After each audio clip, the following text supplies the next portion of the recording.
think, yeah? Yeah. Michael Saylor once said, "There is no second best." And he's right, there isn't. But, you know, people come to that conclusion in their own time, but sooner or later, they do reach that conclusion. Now, what made Carol Souza shift all her focus to Bitcoin and rebrand her educational platform as Area Bitcoin? Let's find out with From Crypto to Bitcoin with Stacy Herbert, founder at El Zonte Capital, and Carol Souza, founder of the biggest educational Bitcoin platform in Brazil. Let's give them a warm welcome.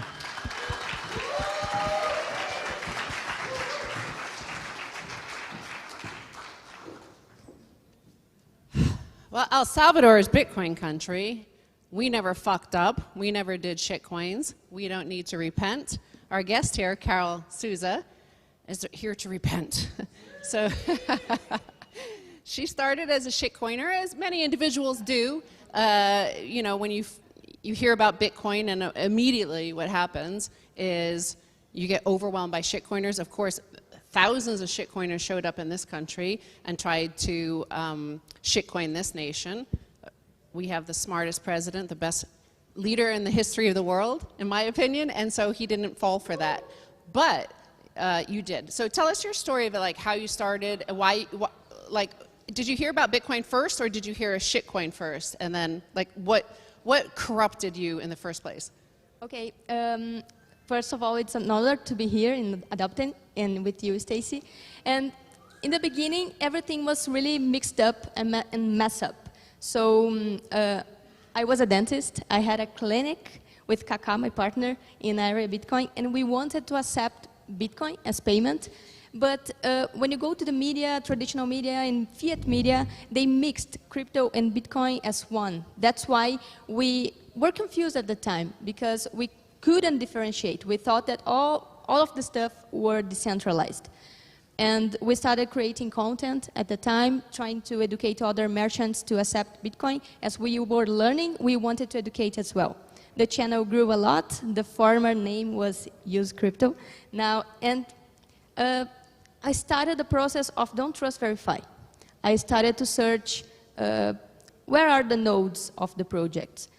If they are in data centers of big techs, they are mostly centralized. If they have foundations, they are centralized. If they have pre-mine, they are centralized. If they did ICO to launch the project, it's centralized. When I verified all of these points, I got shocked by reality. And I started talking to Kaká. What do you think about us to become Bitcoin only? Because I'm seeing all of this stuff. This seems that all these projects are not telling the truth, because when you go to the websites, everything is beautiful and decentralized, and it's really innovative. But when you search for all of these points, the nodes, the ICO, the pre-mine, how they create the tokens, you find the truth. So we started to talk. We had a little fight about it, to become Bitcoin only or not. But when we came to adopting last year, was a shifting point for Kaká. And then we started to think how to do the transaction. And then this year, at August, we changed from Use Crypto to Area Bitcoin. But before that, we were preparing our audience, our followers, and just producing Bitcoin-only content. So then when we did the change, they already know that we are Bitcoin-only at the moment. So it was an amazing moment, and I'm pretty happy. Before the change, I was a little embarrassed and bothered about the Use Crypto name, and now I'm proud to be Area Bitcoin. So you discovered this on your own. It wasn't like a crypto winter. That's usually like these huge frauds and disasters and collapses that lead people to understand, oh, now I understand Bitcoin and how it's different from all these shitcoins. You actually just saw it on your own. Yeah, because as educators, we have the role to educate. And I noticed if I didn't educate in the right way, I would be diseducating. And it would compromise my integrity in long term. It would compromise our project, our survival of the project. So that's why I started to do this movement. So it was searching, doing the Don't Trust, Verify stuff, and finding the proofs to what I was searching. All these points of centralization that are in other projects. So here in El Salvador, the majority whip of the Congress here, Christian Guevara, tweeted yesterday. He said, "Luckily, we have the best gatekeepers against shitcoins, Max Kaiser and Stacy Herbert, just Bitcoin only here." But in Brazil, we had to literally fend off these shitcoiners coming here to teach crypto classes. They wanted to teach blockchain classes. They wanted to do this. They seem like really nice people. There's nice smiles, nice happy people. They have a huge marketing budgets that they print up. You know, some of it donated by the likes of Sam Bankman-Fried sort of people, like print up their tokens and give, they have these huge marketing budgets. So when your online platform, your education platform about Bitcoin in Brazil, I'd imagine Brazil is like 30 times the population of El Salvador. You have governors and states and a vastly different governance model there. Like, how do you deal with all those crypto people, the crypto bros with their marketing budgets in a place like Brazil? They are everywhere. Brazil, it's like one of the countries with the most number of scams. So it's something to fight, and it's educational process. The first thing I think is to differentiate Bitcoin from the rest, and then teach people, teach the companies. And I think that the fiat institutional entering into the blockchain and crypto space is forcing to this narrative to keep up of the crypto negative narrative, right? Because I see crypto as fiat right now. Because if it's centralized, it's just like fiat, but it's in a custom to make everything nice and beautiful and with smiles and in innovative way. I think that for me, is education the key. Educate the people that crypto and Bitcoin are not the same, so they will avoid these scams and the shitcoinery. And do you interact with the government at all? I mean, there's the central government, and then you have the state governments there. Do you interact at all with any of those? And are they being approached by the shitcoiners and trying to, I mean, I saw St. Kitts just adopt to Bitcoin Cash. I mean, obviously, I mean, it's like a tax haven that is wealthy, but obviously they're going to be poor very soon. But let's, what happens in places like Brazil? Brazil is dealing like a shitcoin because they are creating a CBDC with blocks to bank runs. So if people want to withdraw their money, and there's a bank run, they won't. So, and they are creating this real digital on a crypto platform, you know? So I think the government is already aligned with this narrative with crypto. So the government don't like Bitcoiners, don't like the decentralized way. So we are doing it on our own. There's a project called 21 in Brazil that's helping to developing more devs and developing more open source things. The regulation is not clear at this moment, but I think that when they launch the CBDC, maybe they will be more clear how they deal with Bitcoin. If they don't differentiate. For them, crypto and Bitcoin is the same thing.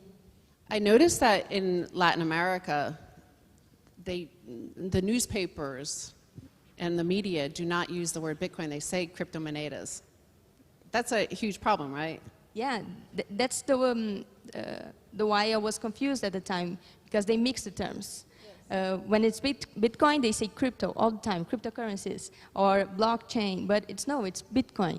And the traditional media, most of the journals are bought by the banks.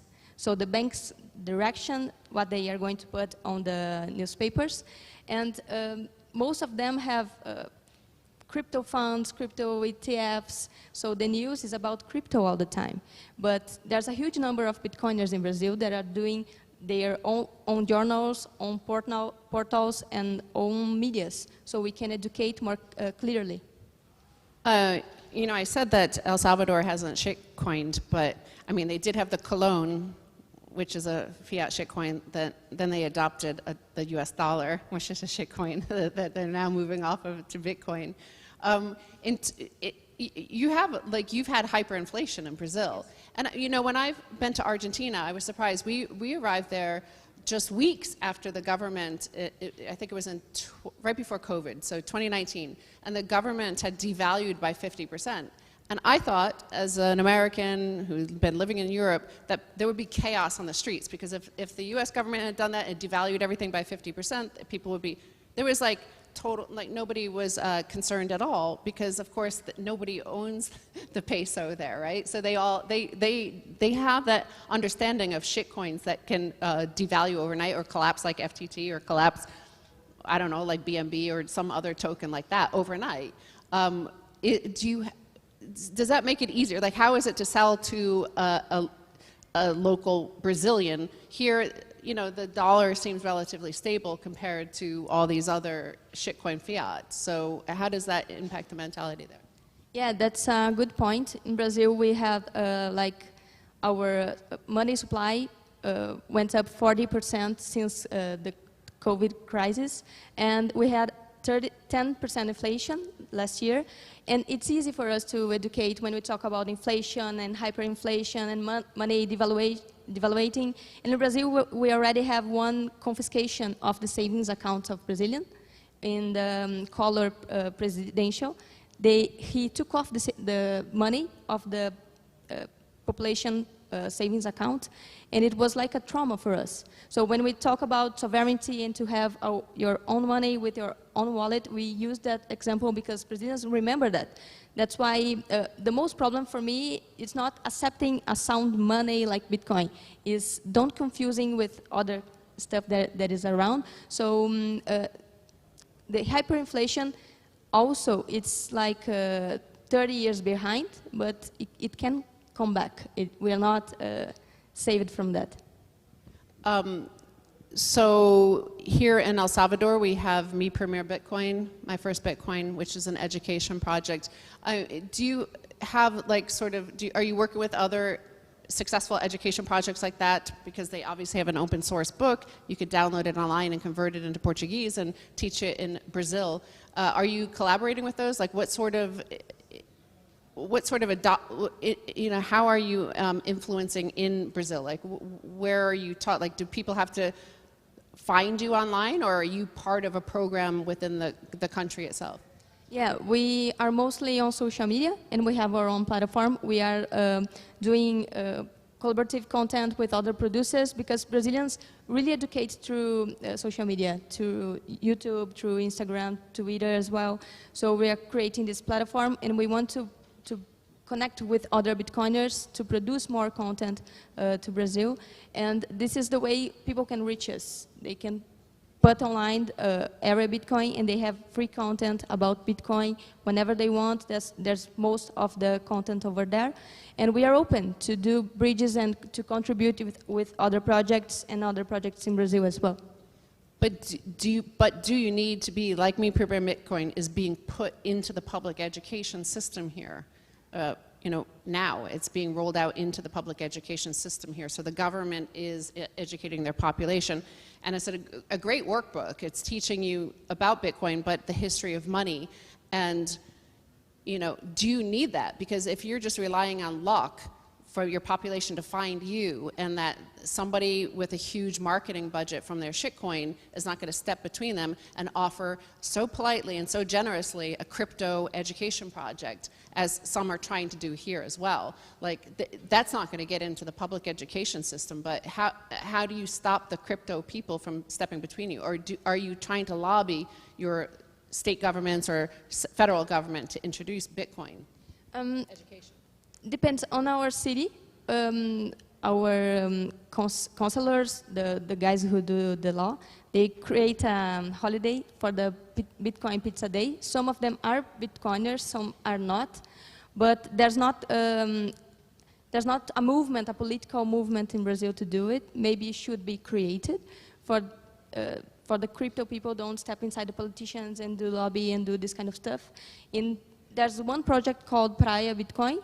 It's here talking also. They are working with schools and educating the kids how to do purchases with Bitcoin in the schools. But that's an action that needs to grow more to help to educate since the beginning of the school life and then through all over the life. Well, I mean, it starts small. It starts local like that. Here, it started in El Zonte, Bitcoin Beach.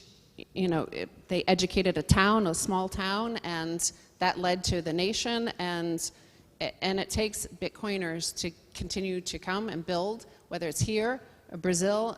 The more educators and Bitcoin actual builders come and build, I think, it becomes more and more obvious to everybody who's the scammer. Like when SBF, Sam Bankman-Fried, was here last year at LaBitConf when it was here, and I think I publicly humiliated him from stage. Everybody else was like, oh my God, he's worth 30 billion bucks. Like, dude, let's get that guy here. I was like, that guy's a scammer. And we need people like that to help these nations like yourself, like in Brazil, who want to go Bitcoin only. So that's my professorial statement at the end. Yeah, for me, the reality is what will teach everyone, for good and for bad. So the FTX problem, it's teaching everyone what not to do in this space. Well, getting wrecked is a good way to learn. Thank you, everybody. We're being kicked off the stage.